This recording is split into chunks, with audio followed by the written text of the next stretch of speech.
Então, nesta primeira parte, vou-vos falar então um bocadinho da escola de hoje e das profissões de amanhã. Depois analisaremos um pouco a situação em Portugal. Apresentarei dois exemplos, algoritmo e programação e este projeto, para o GAT e IGAR, e depois terminarei então com 10 boas razões para aprender a programar. Então, começando com o tema da escola, a relação entre a escola e das profissões, portanto, segundo um estudo da nova SBA e da CIP, Confederação Empresarial de Portugal, este estudo é do ano passado, portanto, prevê-se então que na próxima década, aproximadamente 42% de portugueses tenham de atualizar as suas qualificações ou mudar de profissão para conseguirem manter-se empregados. Portugal é atualmente dos países da União Europeia que tem a maior taxa de automatização. Portanto, estima-se que 50% do tempo que nós gastamos em tarefas laborais seja suscetível de ser automatizado com a tecnologia já existente. Portanto, a isso ainda temos que adicionar a tecnologia que for desenvolvida nos próximos anos, para ter noção então das profundas alterações que se prevêem e que penso que agora com a Covid esse fenómeno até venha a ser um pouco acelerado e noto isso em termos de teletrabalho, por exemplo, esta explosão de tecnologia também afetou o ensino. Pronto, portanto, são de prever grandes alterações na próxima década. E com essas alterações, as exigências, as competências que vão ser pedidas às pessoas, obviamente, vão ser alteradas, serão diferentes daquelas que são exigidas atualmente. Neste contexto, em que a tecnologia estará cada vez mais presente, e irá então requerer competências diferentes, mais associadas à tecnologia, seria bom que os jovens estivessem capacitados para essa nova situação.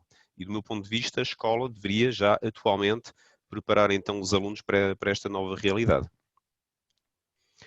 Bom, o tema da educação é debatido em encontros de tecnologia, nomeadamente no ano passado, no Web Summit 2019, que decorreu em Lisboa. Houve uma conferência chamada Education Beyond the Classroom, que depois podem encontrar facilmente no YouTube, com um painel de 3 intervenientes, dos quais queria destacar aqui duas citações. A primeira da fundadora da TomTom, empresa de GPS, devem conhecer, que diz o seguinte: temos de encontrar uma forma para que as crianças de hoje estudem para as profissões de amanhã. No futuro, se não tiverem literacia digital, nem conseguirão fazer um pedido no restaurante.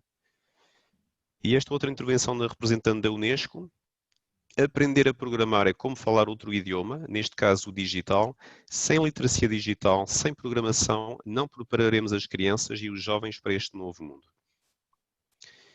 E no futuro, pensa-se que então saber programar passa-se a ser tão importante como era saber ler e escrever no século XX.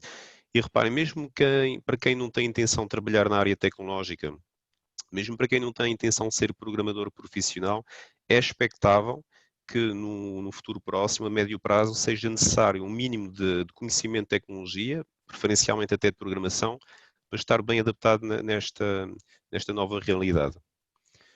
Passando agora à situação em Portugal. Como sabem, existem referências à programação nestes dois documentos, as aprendizagens essenciais e os documentos das recomendações, que foi referido pelo Dr. Jaime no início do encontro. Nas aprendizagens, portanto, isto é nas primeiras páginas, não é aquela que nós lemos assim no dia a dia, mas na página 3, queria partilhar convosco esta referência. Desde o início do ensino secundário, a tecnologia deve ser usada de forma crítica e inteligente, contribuindo para o desenvolvimento de novas competências associadas à área da programação, que em alguns países estão já integradas nos programas de matemática. E depois, já no corpo, onde estão as aprendizagens, na página 5, numa coluna lá à direita, encontrei esta segunda referência. Devem ser criadas condições de aprendizagem para que os alunos em experiências individuais e colaborativas tenham a oportunidade de tirar partido da utilização da tecnologia, nomeadamente para experimentar, investigar, comunicar, programar, criar e implementar algoritmos. Ou seja, embora a programação não esteja integrada no nosso programa de matemática, é-nos pedido para criar condições para que os alunos possam programar. Bom, no documento então das recomendações, existem ao longo do documento referências a estudos que aponta para a importância da literacia digital e que depois, no final do documento, nas tais recomendações, se concretizam aqui na recomendação 5, aqui neste parágrafo, portanto, que destaca, portanto, deve enfatizar-se a resolução de problemas, etc. E depois destaca aqui também a literacia digital. Portanto, no fundo, temos os dois documentos com referência já à programação, ou de uma maneira mais ampla, à literacia digital. Gostaria agora de partilhar convosco então dois exemplos relativamente diferentes um do outro, mas portanto países que já deram esse passo, países que já integraram então a programação no seu currículo. E vou começar então pela França. Aqui esta imagem de Paris, onde o céu é sempre azul. Bom, em 2009, em França, estou a falar do programa de matemática do 10º ano, era relativamente parecido ao nosso, portanto tinha os 3 temas, geometria, funções, estatística e já um bocadinho de probabilidades, e em 2009 passa a integrar então a programação, mas como tema transversal e sem a definição de uma linguagem.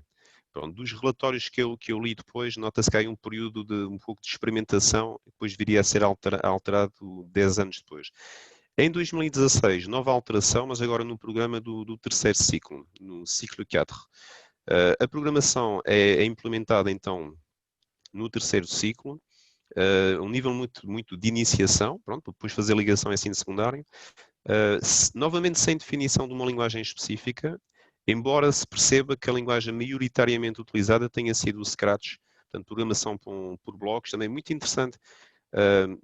Quem tem, por exemplo, crianças em casa mais pequeninas, é muito interessante. Eu fiz essa experiência com o meu filho agora em agosto, e portanto, ele tinha 5 anos na altura, portanto ainda era um pequenino, mas o Scratch seria outro tema, mas é muito interessante também para quem gosta de programação, aconselho que experimentem. Depois em 2019, portanto no ano passado, é tudo muito recente, nova alteração então no programa de matemática em França, e desta vez a programação passa a ser um tema semelhante aos outros. Portanto, há 2 novos temas no programa 10º ano atualmente. O primeiro que se chama Números e Cálculo e o segundo que é Algorithmique e Programação. Portanto, tenho aqui então Algoritmia e Programação. Nesse novo programa, a linguagem obrigatória, digamos assim, passa a ser a linguagem Python. Bom, vou só partilhar convosco aqui alguns exemplos para terem noção, então, como referi há pouco nas aprendizagens, o que é que se faz noutros países. Então, no 10º ano tem, então, por exemplo, determinar o enquadramento da raiz quadrada de 2, portanto, isto com estudo gráfico de uma função, determinar se um número natural é primo, estudar o alinhamento de 3 pontos no plano, determinar a equação reduzida de uma reta dados 2 pontos, calcular uma estimativa do comprimento do arco de uma curva que representa uma função e observar a lei dos grandes números. Já agora, quem se inscreveu faço aqui um bocadinho de publicidade, quem se inscreveu na sessão prática 7 para quarta-feira vai fazer aqui o programa do comprimento do arco. E quem participar depois no curso de formação que vai ser promovido pela APM irá fazer praticamente estes programas todos. Bom, depois do exemplo da Estónia, também se tiverem 5 minutos a perder, aconselho-vos a pesquisar um bocadinho sobre a Estónia, que é um país absolutamente fascinante. Até é considerada a sociedade digital mais avançada do mundo. Estamos a falar de um pequeno país do norte da Europa com 1,3 milhões de pessoas. Em 1991, depois da dissolução da União Soviética, a Estónia aposta de maneira muito forte na educação e na inovação. Não sei se sabem, foi em 2003, foi onde nasceu o Skype, na capital Tallinn, em 2003. O Skype depois foi vendido ao eBay, à Microsoft, mas a partir daí gerou-se um conjunto de startups. Penso que a Estónia é o país que tem mais startups per capita no mundo, portanto este pequeno país, pronto, e é um país altamente desenvolvido e extremamente interessante. E já agora também outra curiosidade, a Estónia teve um presidente apaixonado por computação durante 10 anos, 2006 a 2016, o que também explica um bocadinho também depois esta implementação toda tecnológica. Dizia-se na altura que era o único presidente no mundo capaz de programar em linguagens de baixo nível. Voltando à matemática, todos nós já ouvimos falar na Estónia há 2 anos, quando foi divulgado o relatório do estudo PISA, que colocou então a Estónia entre os melhores países do mundo. E é sobre isso que eu queria falar agora um bocadinho. Então, nesse estudo PISA 2018, dos 27 países da União Europeia, a Estónia foi que obteve os melhores resultados, não só em matemática, como também em literatura e ciências. Os estonianos estão entre os jovens com maior habilidade para resolver problemas e trabalhar em grupo. Esta é uma das conclusões do estudo. O sistema de ensino privilegia a abordagem multidisciplinar, o recurso a meios tecnológicos, cá está, os valores éticos e o empreendedorismo. Esta última imagem que estão a ver e que vai desaparecer é do projeto ProGati Igor. Esta é uma imagem tirada do site. Também aconselho, portanto, basta ir ao Google e depois pedir ao tradutor para passar para português. Tem todos os recursos que possam imaginar sobre tecnologia, tudo que está relacionado com tecnologia. Pronto, e tem aqui no centro da imagem também o logotipo do Python. Então, desde 2012, com este projeto ProGati Igor, todas as crianças aprendem a codificar a partir dos 7 anos. Portanto, achei incrível. A programação está presente depois até ao final da escolaridade, até o 12º ano, mas sempre com este objetivo de desenvolver competências, ou seja, não está associada... Daniel, desculpa, parece que deixaste de partilhar, estou-me aqui a perguntar. Não, estamos a ver na mesma, penso eu. É que talvez tenha sido a imagem que desapareceu antes. Deve ter sido ao colega, desculpa. Eu também estou a ver, mas assim de repente, pronto.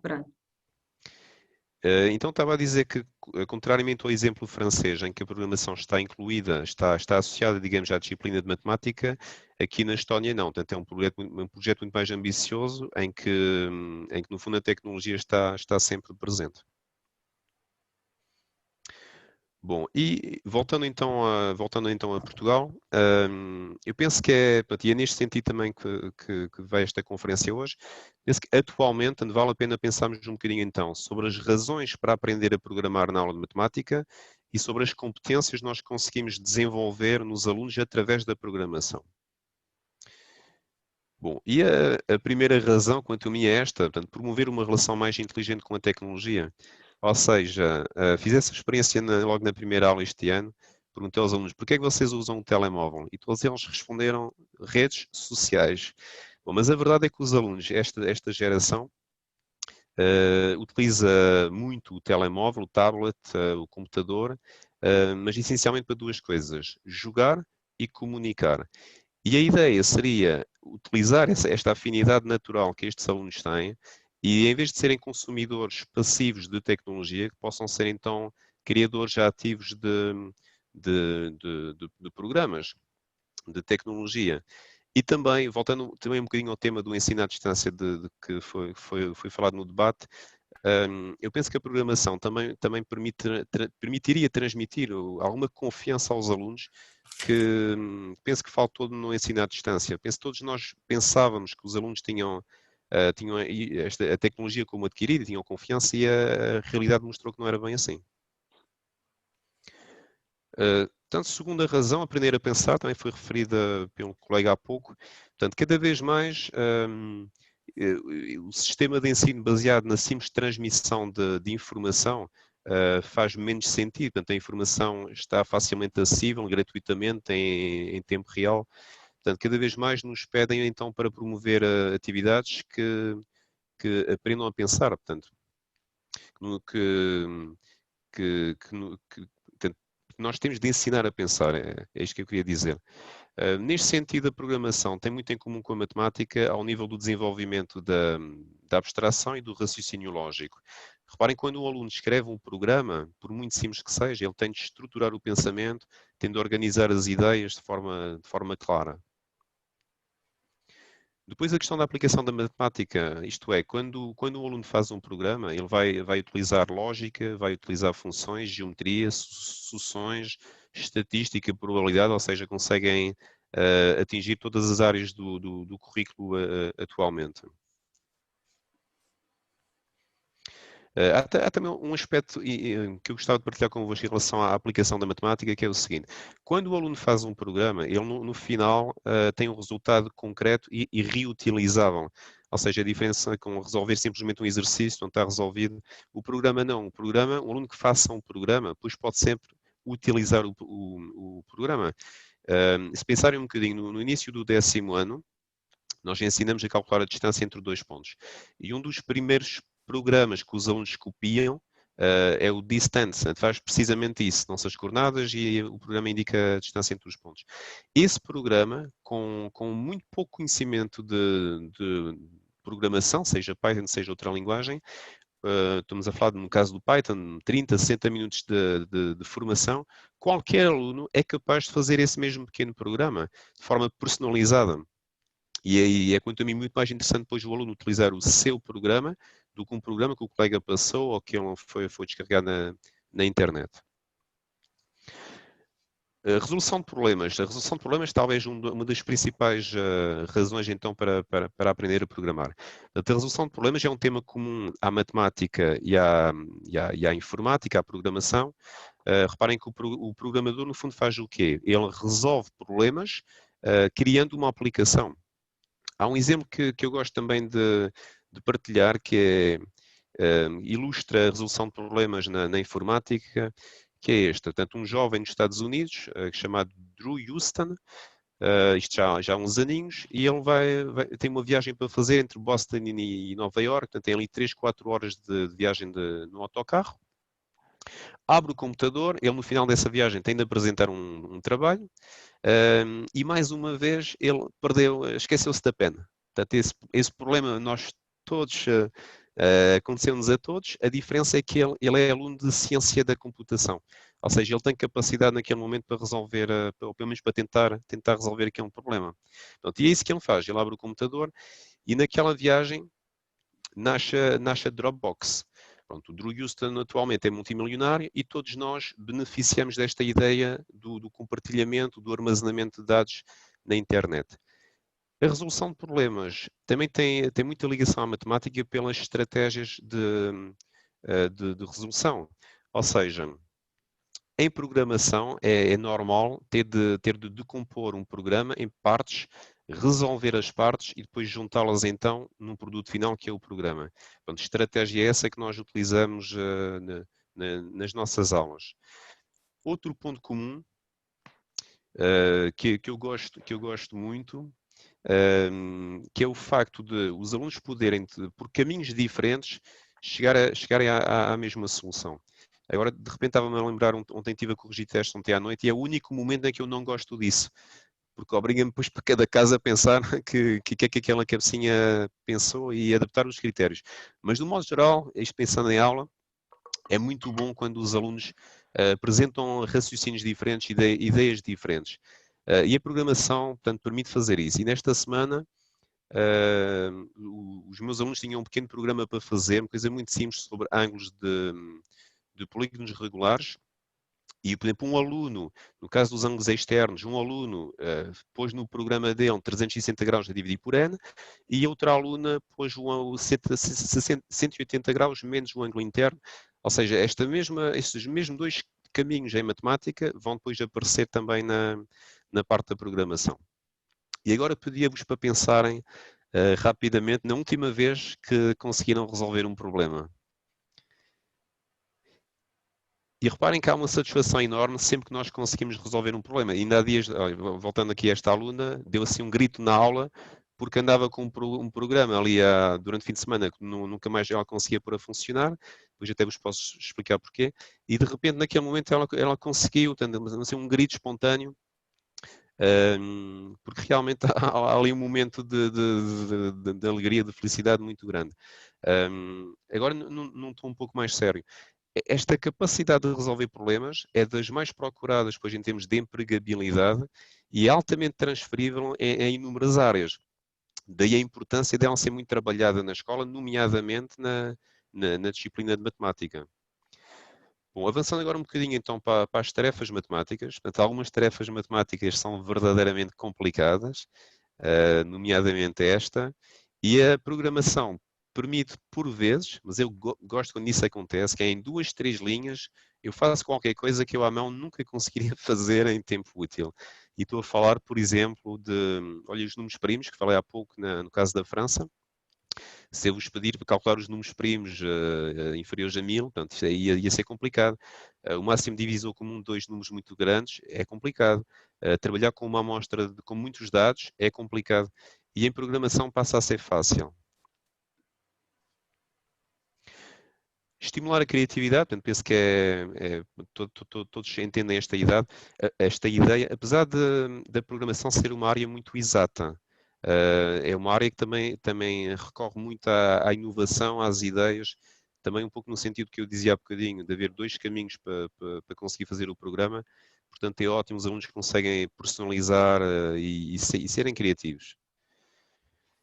Depois a questão do rigor da linguagem.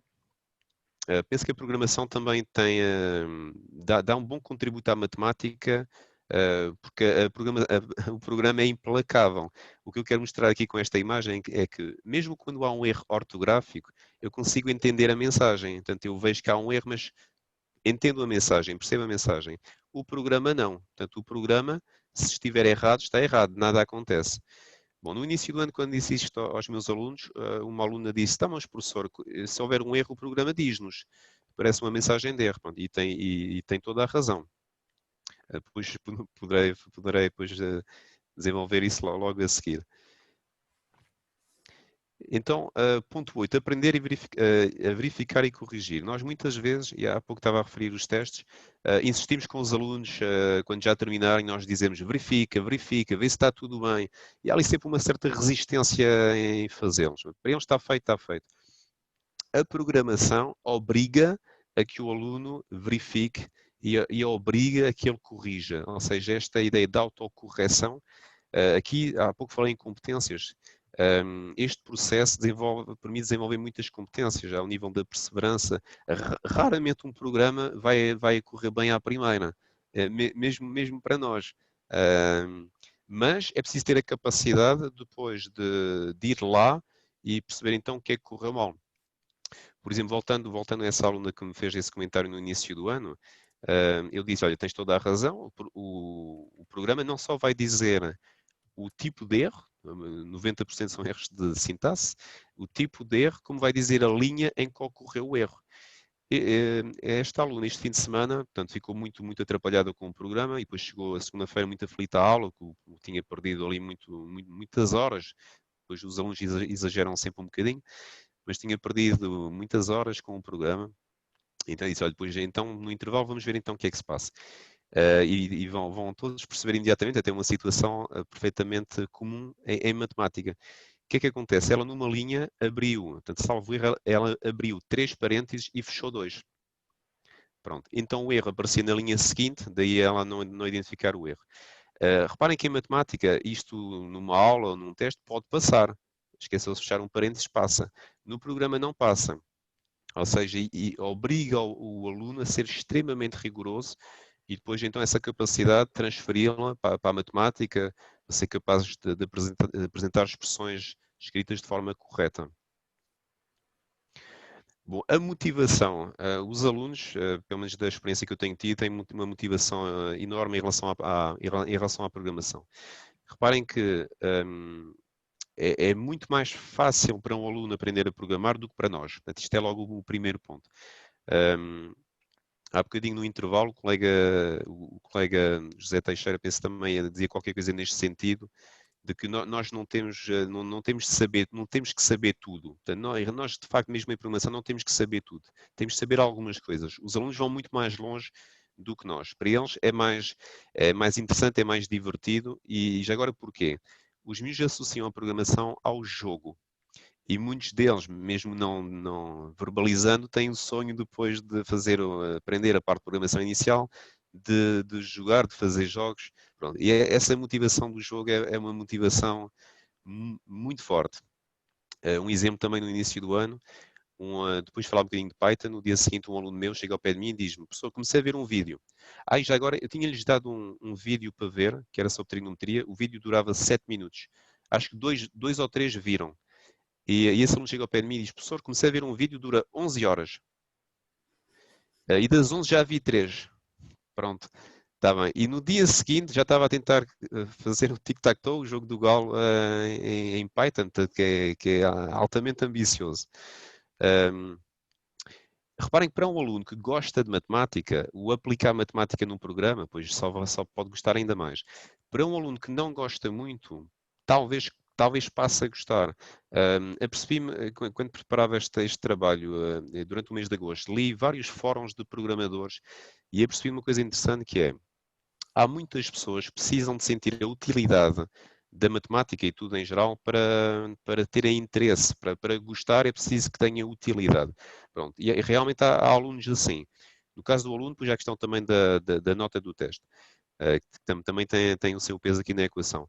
Mas há muitos programadores que diziam só comecei a gostar de matemática quando percebi a utilidade da matemática. Bom, e terminaria então esta parte então com a questão dos projetos, portanto, com programas já um bocadinho mais avançados, podemos então promover trabalhos de grupo, em que os alunos ficam responsáveis então por uma parte do programa. Aqui conseguimos desenvolver outras competências mais a nível social, portanto, a responsabilidade, liderança, comunicação, capacidade de ouvir o outro, também são bem interessantes. Bom, e no fundo são estes então os motivos para querer aprender a programar. A programação é atualmente cada vez mais importante, ao ponto, por exemplo, nos Estados Unidos ter sido criada esta organização, Code.org, que desde 2013 promove então a inclusão da programação no currículo. Tem um site também muito interessante, também depois podem visualizar. Agora vou partilhar convosco então este pequeno vídeo, que no fundo vai também ilustrar algumas ideias de que eu falei há pouco. Portanto, são um pequeno vídeo de 5 minutos.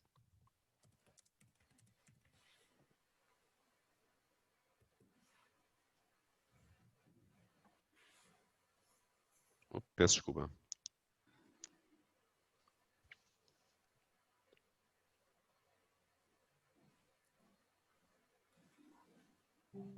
Não estamos a ouvir, When I first got access to a computer. My parents bought me a Macintosh in 1984 when I was 8 years old. I was in 6th grade. I learned to code in college. Freshman year, first semester, intro to computer science. I wrote a program to play tic-tac-toe. I think it was pretty humble beginnings. I think the first program I wrote asked things like, what's your favorite color?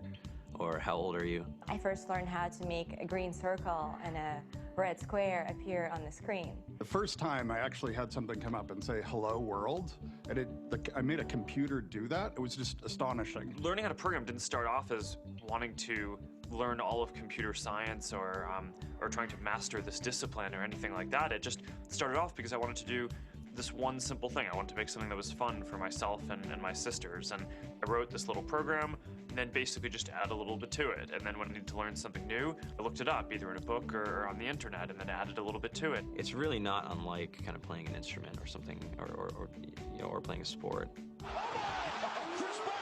It starts out being very intimidating, but you kind of get the hang of it over time.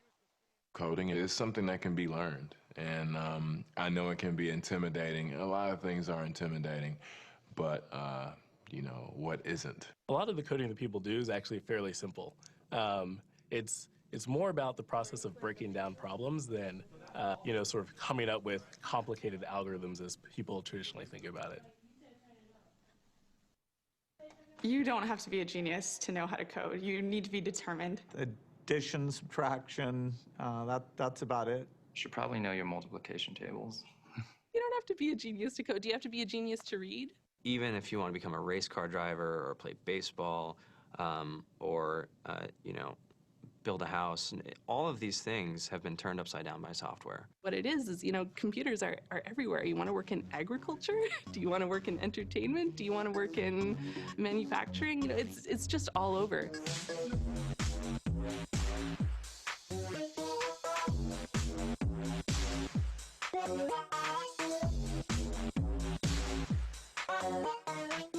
Here we are, 2013. We all depend on technology to communicate, to bank, information, and none of us know how to read and write code. When I was in school, I was in this after-school group called the Whiz Kids. And when people found out, they laughed at me and, all these things. And I'm like, man, I don't care. I think it's cool. And, I'm learning a lot. And some of my friends have jobs. Our policy is literally to hire as many talented engineers as we can find. The whole limit in the system is just that there just aren't enough people who are trained and have these skills today. To get the very best people, we try to make the office as awesome as possible.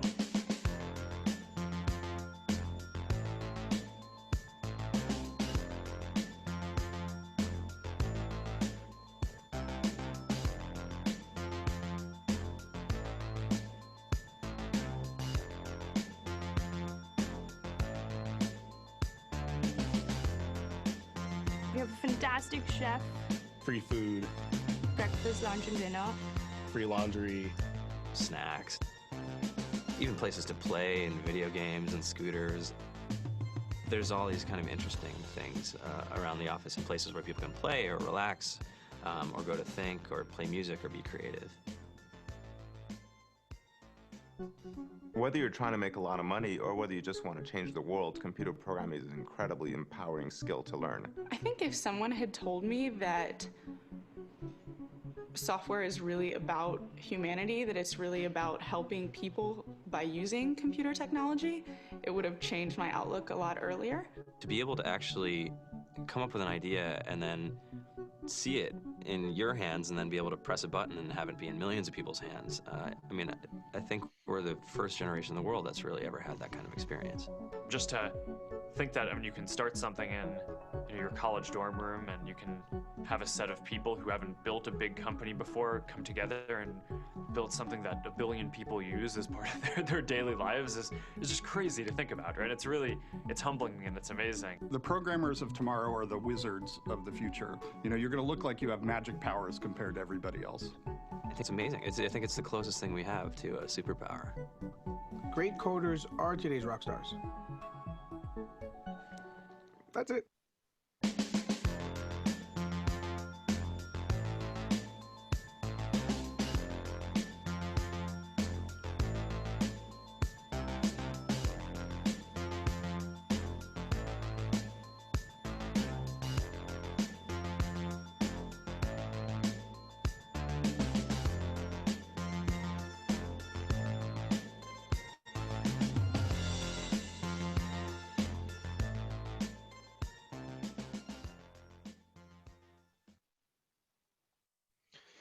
Muito bem.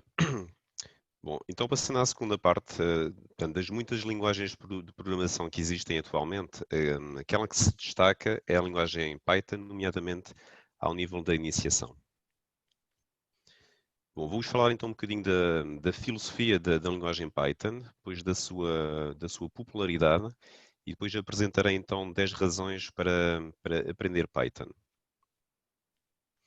Bom, então a linguagem Python é uma linguagem de alto nível, portanto isto é uma boa notícia, significa que é uma linguagem próxima da linguagem humana, portanto será fácil de aprender.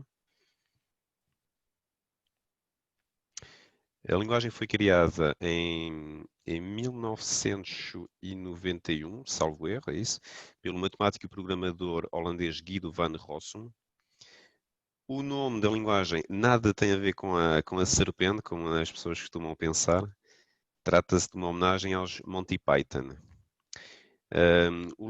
Este logotipo é o segundo, existe desde 2005, portanto é assim que identificamos a linguagem. Chama-se Two Snakes, portanto representa duas serpentes, uma azul com a letra P e uma serpente amarela que representa a letra Y.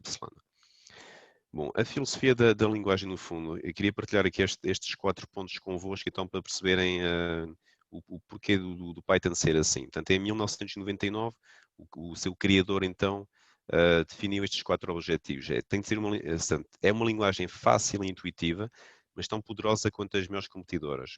Tem um código aberto, ou seja, qualquer utilizador pode contribuir para o seu desenvolvimento. Tem um código que é tão inteligível quanto a língua inglesa. O Python tem várias palavras em inglês e é adequado para tarefas diárias, permitindo um tempo de desenvolvimento mais curto.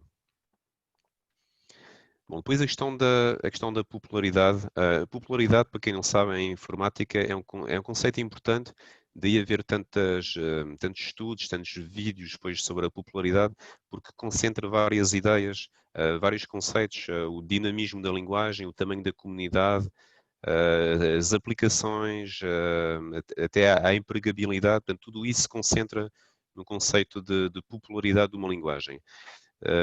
Eu aqui vou partilhar convosco três rankings, todos eles com características um bocadinho diferentes uns dos outros. Este é o ranking IEEE Spectrum, da revista de engenharia, combina dados de pesquisas de pesquisa na web, 8 sites, Google, Twitter, depois sites mais especificamente da área tecnológica e a própria revista. E, portanto, a conclusão do estudo de 2020 é que Python é atualmente então a linguagem de programação mais popular. Depois o ranking da consultoria Redmond, que isto é um bocadinho diferente, portanto, baseia-se em dados de duas plataformas, a GitHub e o Stack Overflow.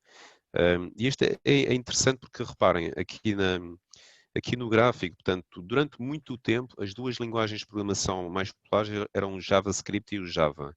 E pouco a pouco, portanto, o Python tem subido. Reparem que estamos a falar de uma linguagem com quase 30 anos.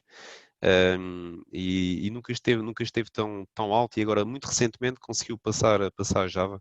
Já agora, para quem não sabe, Java e JavaScript têm nome parecido, mas não têm absolutamente nada a ver uma coisa com a outra. Uma linguagem está mais associada ao desenvolvimento web, portanto, à criação de sites, por exemplo, e a outra está associada ao sistema Android. Portanto, daí o grande desenvolvimento que as duas têm. Então, podem ser também opções interessantes para os alunos, mas são um bocadinho mais complicadas. E por último, aqui o índice TIOBE. Este é publicado mensalmente, com base em estatísticas também do Google, MSN, Yahoo, Wikipedia e YouTube. Por 3 vezes a linguagem Python foi considerada a melhor linguagem do ano, em 2007, 2010 e há 2 anos então em 2018. Estão a ver agora então o ranking deste mês, outubro de 2020, portanto tem o Python, está estável na terceira posição atrás de C e Java. Isto aqui só para vocês verem que pronto, a evolução, a popularidade das linguagens é uma coisa que não é nada linear. Ou seja, é importante quando alguém decide, olha, quer aprender a programar, tem de escolher bem a linguagem que vai escolher. Daí haver então tantos vídeos na net sobre isso, porque correm o risco de começar a aprender uma linguagem, investir muito tempo e ela desaparecer passado algum tempo. E desta imagem vou destacar então a evolução do Python. Pronto, penso que é claro então a evolução muito positiva desta linguagem. Aí, já agora só aqui uma pequena nota, mas achei interessante partilhar também, que é sobre a revista de maio. Tem um artigo sobre a influência da Covid-19 sobre as linguagens de programação. Então chega-se à conclusão, por exemplo, que a linguagem C, que viram há pouco no topo do ranking, subiu porque é a linguagem que é utilizada pelo sistema hospitalar. E a linguagem Python, juntamente com a linguagem R, também subiram nessa altura de maio, porque estão a ser utilizadas pela ciência de dados na procura da vacina. Bom, e passo então aqui a 10 razões, 10 boas razões para aprender Python. Bom, e a primeira é esta, é facilidade. Portanto, Python é considerado uma linguagem fácil de aprender, fácil de ensinar também. Tem a ver com a simplicidade da sintaxe e também a velocidade de aprendizagem. Ou seja, muito rapidamente conseguimos fazer um primeiro programa, e quem faz um, faz dois, faz três e faz muitos. E é também esta é a principal razão pelo Python ser a escolha ao nível da iniciação. Depois a versatilidade.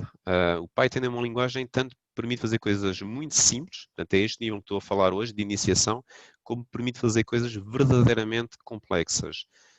E isso faz do Python também uma linguagem única. Por exemplo, como eu dizia há pouco, imaginem um investigador, a mesma linguagem utilizada por um investigador na procura de uma vacina para a Covid-19 é utilizada num contexto completamente diferente, uma plataforma diferente, por um cientista de dados que está a investigar uma fraude nos dados. Portanto, há muito esta ideia que o Python pode não ser a melhor em todas as áreas, mas é muito boa em muitas áreas. Depois, multiplataforma, portanto o Python no computador instala-se gratuitamente no site python.org, é compatível com tudo e mais alguma coisa, Windows, Mac, Linux, daquele grupinho de alunos que estão a trabalhar comigo Python, tem uns com telemóvel, outros com a calculadora, com a CG50, com o computador, portanto conseguimos instalar em tudo. No caso de um computador, por exemplo, tem que se instalar um editor de texto, aqui o exemplo do PyCharm. Pronto, na calculadora, que no fundo é o que me interessa e é aquela parte que tenho desenvolvido nos últimos tempos, a vantagem é que está tudo no mesmo ambiente, portanto existe na calculadora, caso de CG50, o menu Python, que tem então a parte em que se escreve o programa e depois tem o ambiente shell, onde executamos o programa. Não precisam de comprar uma nova calculadora, apenas têm que ter o software atualizado, porque esta parte do Python tem tido várias atualizações, portanto é fácil depois levar para a aula e fazer alguns programas simples com os alunos. Depois a comunidade, bom, podem não ter noção, mas quando alguém decide aprender uma linguagem, vai precisar de ajuda. E nesse sentido é importante que haja uma comunidade, ou seja, que haja alguém do outro lado para ajudar. E Python tem atualmente a maior comunidade de linguagem de programação, ou seja, há muitos tutoriais, vídeos, documentos. Há pouca coisa em português. Em português há ainda muito pouco. Depois, um ponto forte, por vezes apontado como o maior da linguagem Python, são as bibliotecas.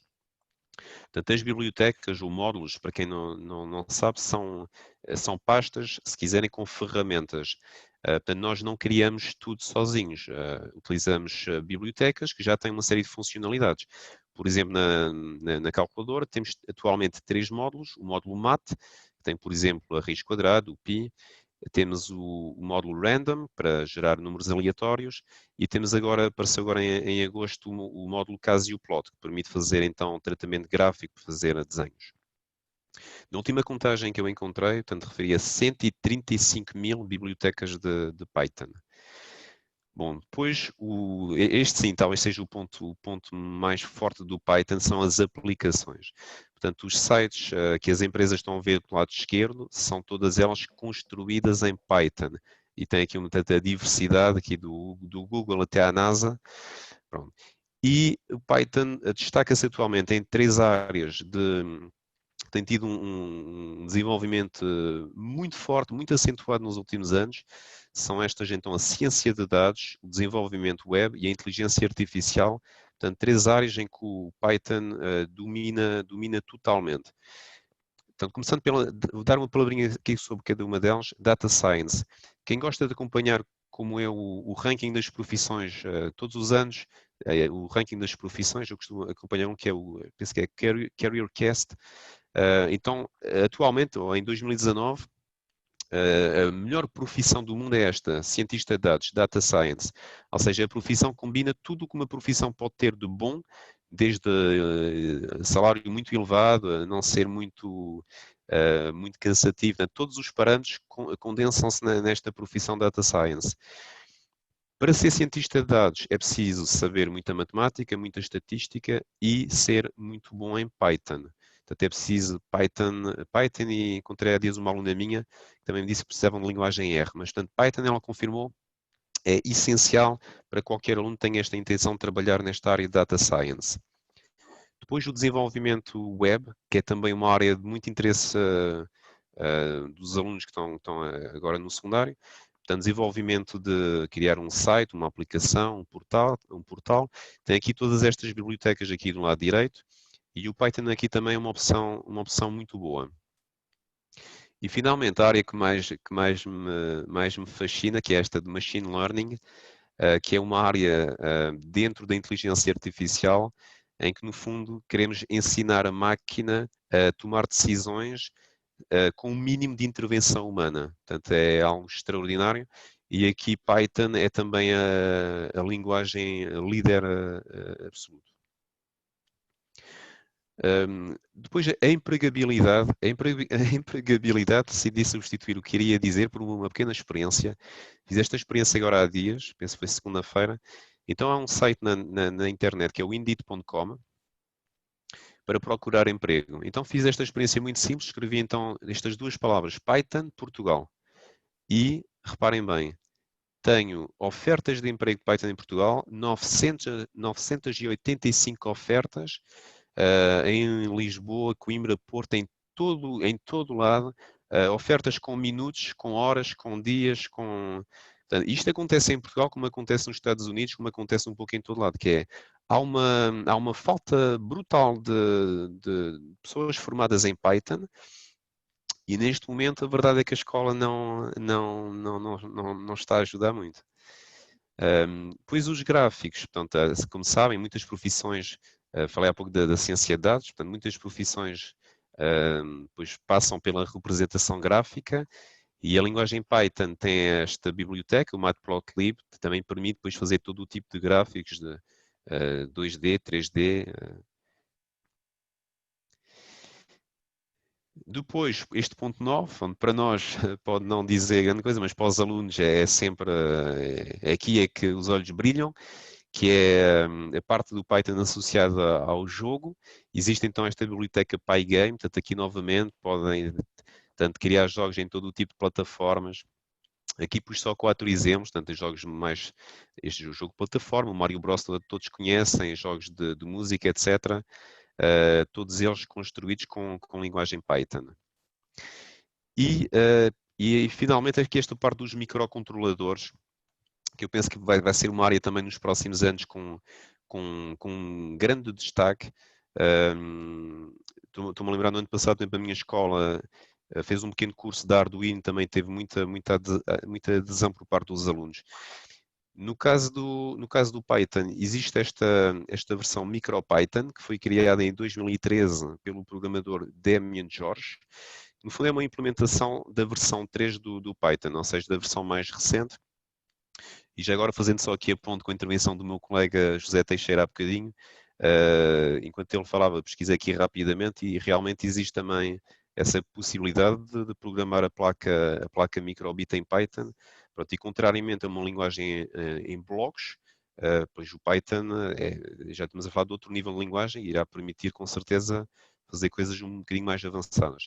De qualquer modo, esta parte de microcontroladores não é uma área que eu domino, portanto, a parte que eu domino é a parte da calculadora.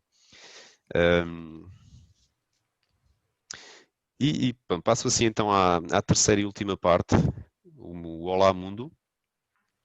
Já agora, Olá Mundo, porque não sei se sabem, há uma pequena tradição na programação, na informática, que diz que quando nós escrevemos um programa pela primeira vez, ele deve fazer isto, deve exibir a mensagem Olá Mundo. Então em Python é extremamente simples, é só escrever print, entre aspas, Olá Mundo.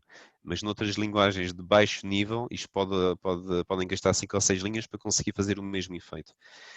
Bom, agora passando aqui a uma parte um bocadinho mais prática, para apresentar alguns exemplos.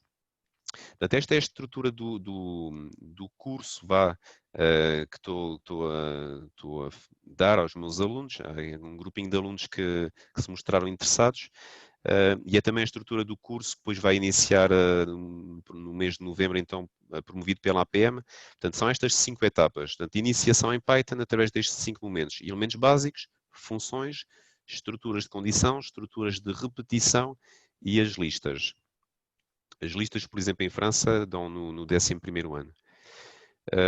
Então, nos elementos básicos de programação, ensinamos então o passo inicial, os tipos de dados, as variáveis, a leitura de dados e a escrita de dados, e analisar então mensagens de erro.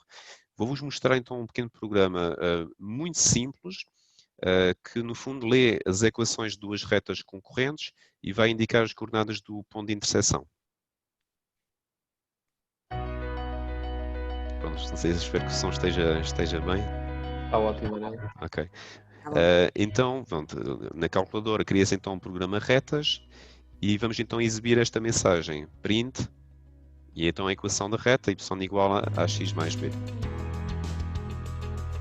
Depois defini uma variável a, Portanto, o igual é a definição da variável, se quiserem. Float quer dizer que é um número real. Input quer dizer que eu vou pedir ao utilizador para indicar um valor. E o que vai ser exibido depois no ambiente shell é esta mensagem. A igual a, ponto de interrogação, e depois vai inserir então um número. Mesma coisa para a variável B. Aqui na calculadora CG50 sabem que tem as opções copy-paste, que acabam de ser muito úteis nos programas. Depois vou definir então a equação da segunda reta, y igual a cx mais d, e vou definir as variáveis c e d do mesmo modo.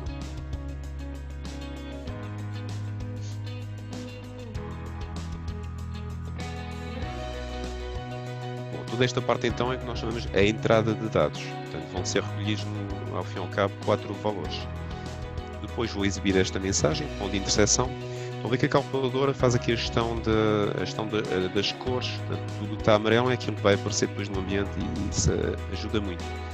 Depois defini uma variável XP, atribui então o cálculo da abscissa do ponto de interseção e uma variável YP, que é a imagem de XP. Portanto, este pequeno programa consegue-se fazer logo no final da primeira sessão. E para terminar então a saída de dados, portanto será exibido P, abrir parênteses, o valor de XP, depois uma vírgula, o valor de YP, fechar parênteses.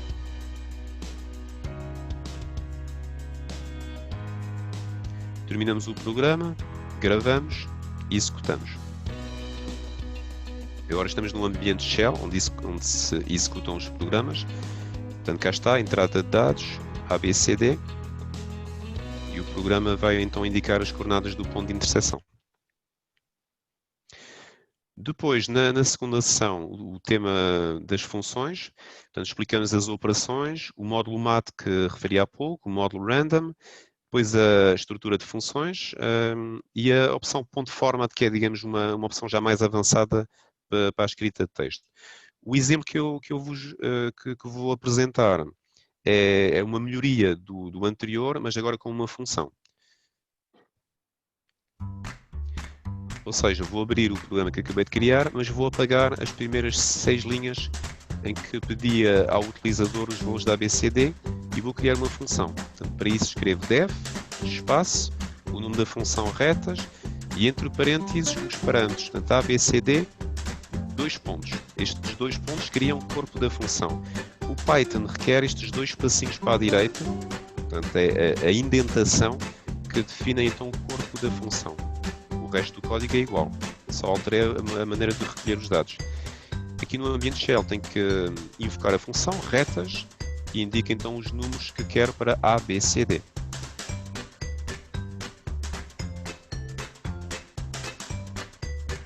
E cá está então o resultado.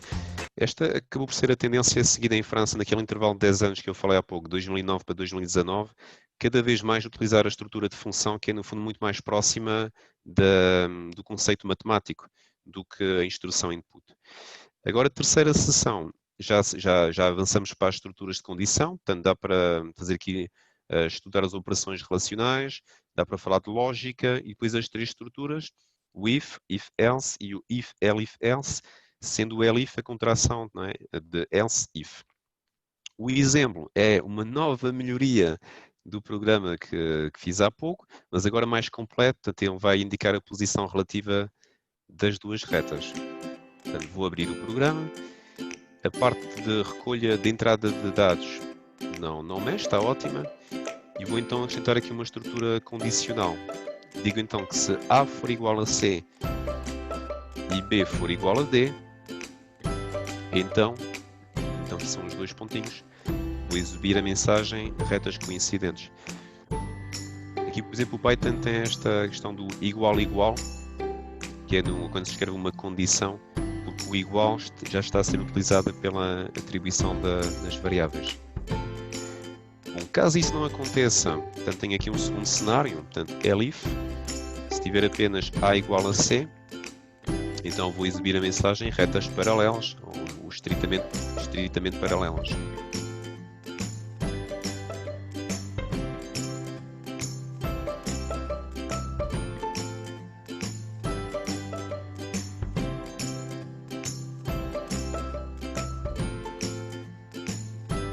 E finalmente o último cenário em que nada disto aconteceu, portanto else, e então as retas são concorrentes, e aqui aproveito então todas as linhas de código que tinham sido escritas anteriormente,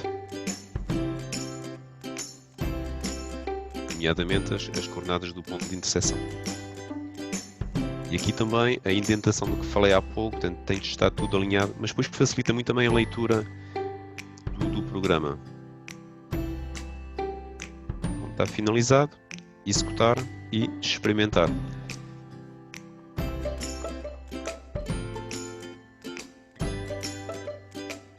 Portanto, como há pouco, invoca-se então a reta com 4 valores. Então, neste caso 2323. E recebo então esta mensagem retas coincidentes. Aqui a experimentar rapidamente cada um dos casos. Portanto, depois tenho 2, 3, 2, menos 5. E a informação então que as retas são paralelas, têm o mesmo declive. Finalmente, o caso que já vimos há pouco.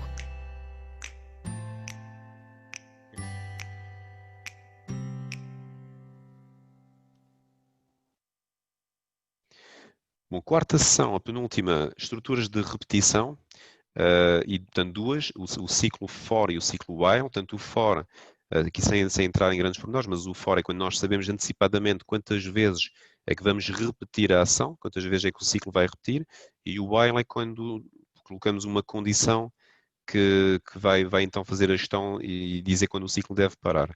Aqui vou-vos mostrar um exemplo já feito, que é um pequeno programa que indica todos os divisores de um número e depois no final diz se ele é primo ou não. Portanto, cá está, programa primos, vou abrir. Começa então com uma variável n, que é um número inteiro que é pedida ao utilizador. Com esta informação, digito número.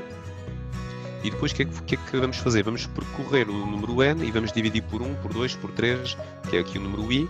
Sempre que for encontrado um divisor, ele é escrito. Depois, se no final houver 2 divisores, depois ele é primo. Se houver mais, não é primo. Então tem aqui um primeiro exemplo, 62.651. Se conseguem pensar rapidamente.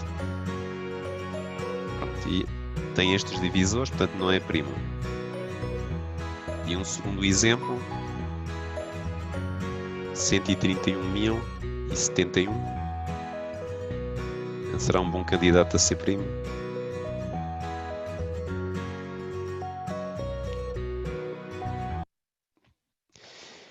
Bom, e finalmente então as listas. Nesta última sessão então desta fase de iniciação, ensinamos as cadeias de caracteres e as listas. Listas são sequências de elementos de qualquer tipo separados por vírgulas. E para terminar vou-vos mostrar aqui o jogo pedra, papel, tesoura, que é sempre engraçado, seja à mão, seja com a calculadora. Então aqui criei uma lista então, com 3 elementos, pedra, papel, tesoura. Cada um deles está associado a um número, 0, 1 ou 2. E depois vou pedir ao utilizador uma dessas escolhas. A calculadora aleatoriamente também vai escolher 0, 1 ou 2. E depois vou definir então aqui os 3 cenários, portanto o empate, a vitória e a derrota. Então, na primeira jogada joguei pedra e empatei. Na segunda jogada joguei papel e ganhei. Na terceira jogada joguei tesoura e perdi. Mas como ninguém gosta de perder, voltei a jogar tesoura e felizmente ganhei. Se não tinham de assistir aqui ao vídeo até eu ganhar. Bom, e estou a chegar ao fim. Pus aqui alguns exemplos só para terem noção, de facto, pode-se fazer muita coisa em linguagem Python relacionadas com matéria do terceiro ciclo, do 10º ano, das MAGs, do 11º. Aqui são alguns exemplos, depois irei fazer no curso de formação, mas só para hoje ficar a ideia que realmente é possível fazer muita coisa interessante com esta linguagem Python. Pronto, agradeço muito a vossa atenção e passo então a palavra ao António Cardoso ou à Isabel Leite para eventuais perguntas. Sim, António, podes. Ok, muito obrigado. Manuel, deixa-me estender os muitos parabéns que estão aqui a dar. Eu próprio acho que tens um trabalho tremendo. Fui tomando notas de algumas questões e também de algumas afirmações que acho que são importantes. A Céline começou por dizer que em 97, 98 foi estudante do 10º ano em França e que já nessa altura teve uma disciplina ligada à programação. A Alexandra Ferrão acrescentou, quando falaste na Estónia, que de facto o país apostou forte na educação, todos os alunos têm acesso a tablets e a PC, que de alguma forma terá também ajudado a disputar este processo. O Helder Martins, sobre a Estónia, e depois um pouquinho mais tarde sobre o pensamento computacional, remeteu e depois até partilhou com todos os participantes o documento das recomendações para a melhoria das aprendizagens dos alunos em matemática, portanto, mesmo referindo as páginas em que podem aprofundar estes tópicos. A colega Margarida Caldeira disse que, penso eu, mostrando algum espanto, que no 12º ano há uma disciplina, eu peço desculpa, não percebi qual é a disciplina, referiu-a como AI, em que ainda é lecionado Pascal. A colega Olga, há pouco, quando mostraste aquele vídeo que referiu, o primeiro vídeo sobre a questão da programação, que achou bastante interessante, achou que de facto a programação é uma mais-valia e que pensa que deve ser feita, ou propõe que seja feita quanto antes uma aposta em Portugal na formação em programação, mostrando alguma preocupação porque deve ser difícil integrar numa área que contemple a programação na área formativa. Muita gente a referir que percebeu finalmente o que é o Python e porque as suas potencialidades, com esta simplicidade e clareza, grande inspiração diretamente para ti, Manuel, com este excelente tema, esta excelente apresentação, toda a gente achou muito interessante. Eu, entretanto, como estou aqui a ler, tomei nota, não sei se vai haver mais algumas perguntas, já lá irei, deixo então 3 questões que foram colocadas entretanto. Da Inácia Capucho, referia qual a melhor forma de um professor começar a aprender programação. A seguir, a Laura Mota diz... António, se não te importares, só uma de cada vez, se puder ser. Tudo bem, vamos lá. A melhor forma de aprender a programação. Ainda há dias disse isto aos meus alunos. A melhor forma de aprender a programar é começar a copiar, até um nível mesmo de alguém que não saiba quase nada, é começar a copiar programas simples. Ou seja, nesta fase inicial de definir uma variável, de decidir o tipo de variável, ou de pedir um valor e depois da entrada e saída. Temos aqui alguns exemplos, coisas muito simples. Por exemplo, no 10º ano, calcular as coordenadas de um ponto médio. Isto com um mínimo, qualquer um de nós muito rapidamente consegue fazer esse pequeno programa. O da distância também referi. Mas acho que uma boa sugestão no início é mesmo isso. É encontrar programas muito simples e começar a escrevê-los e, pronto, logicamente, perceber as instruções, perceber o que a pessoa está a fazer. Eu penso que sozinho, penso que será sempre difícil, mas com algum apoio, seja através da APM ou seja através de vídeos também que se encontram no YouTube, penso que é uma linguagem muito acessível para qualquer um de nós. Então, avanço para outra pergunta, Manuel, da Laura Mota. Pergunta se o Manuel tem alguma ideia de como se poderia integrar a programação nos currículos de matemática. Eu penso, por exemplo, o que está a ser feito em França, agora eu já não sei qual é a carga horária também que tem em França.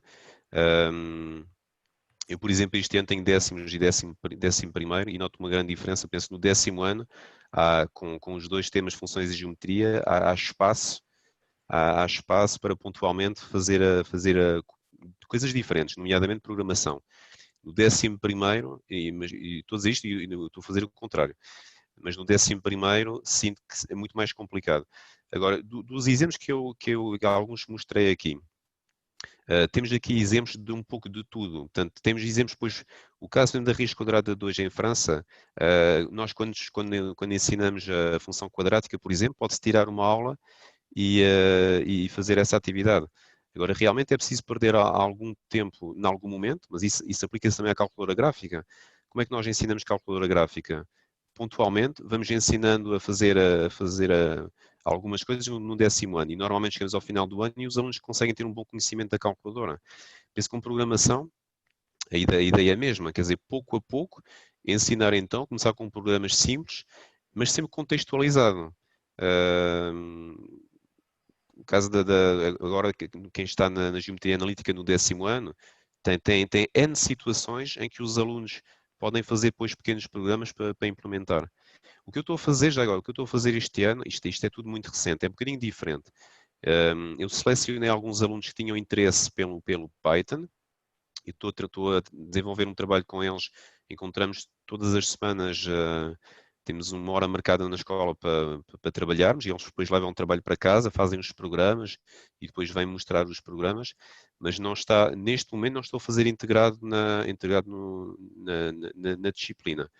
Mas o passo seguinte será fazê-lo, sem dúvida. Obrigado, Manuel. Vou só aqui continuar. Obrigado a quem já me esclareceu que o AI são aplicações informáticas. Eu não quis arriscar.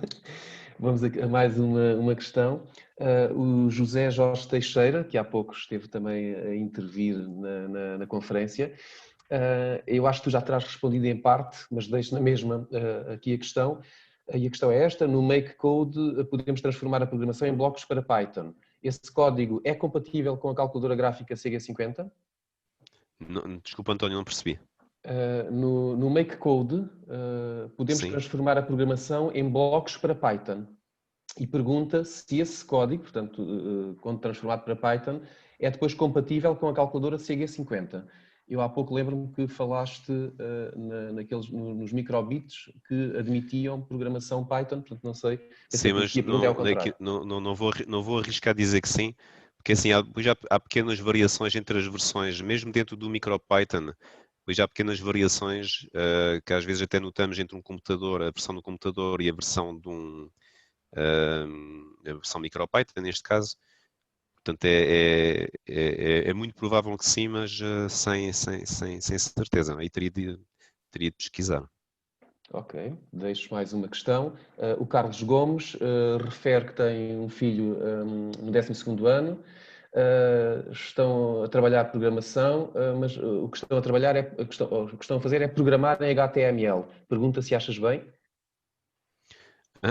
Aí, assim, do ponto de vista pessoal, uma altura que eu também fiz essa experiência também, já foi há muito tempo. E o que eu fazia, pronto, o nível, pronto, acho bem, não vou opinar, mas o nível de dificuldade é completamente diferente.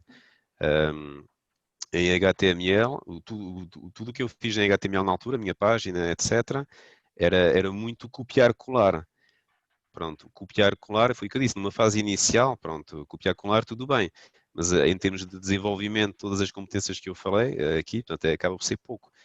Portanto, a opção do HTML estará contextualizada e de certeza bem pensada, mas são coisas completamente diferentes. Manuel, acho que o Python, no fundo, vai permitir muito mais liberdade. Eu, depois de ter dado os parabéns e continuas a dar aqui os parabéns, a Isabel pede-nos que terminemos. Eu estava a ser discreta, António. Eu não consigo, tu sabes. Não. Pronto, estamos dentro da nossa hora, eu só alertei para isso, não disse para terminar, repara. Muito obrigada, Manel, pela inspiração, pela partilha, foi muito bom. Creio que ficamos todos curiosos por começar a programar. Obrigada a todos os que colaboraram connosco neste primeiro dia. Para mim foi muito bom. Espero que tenhamos o grupo Casio Mais, e falo por todos os formadores que estão todos aqui presentes, espero que tenhamos cumprido a nossa tarefa e termos, no fundo, correspondido às vossas expectativas.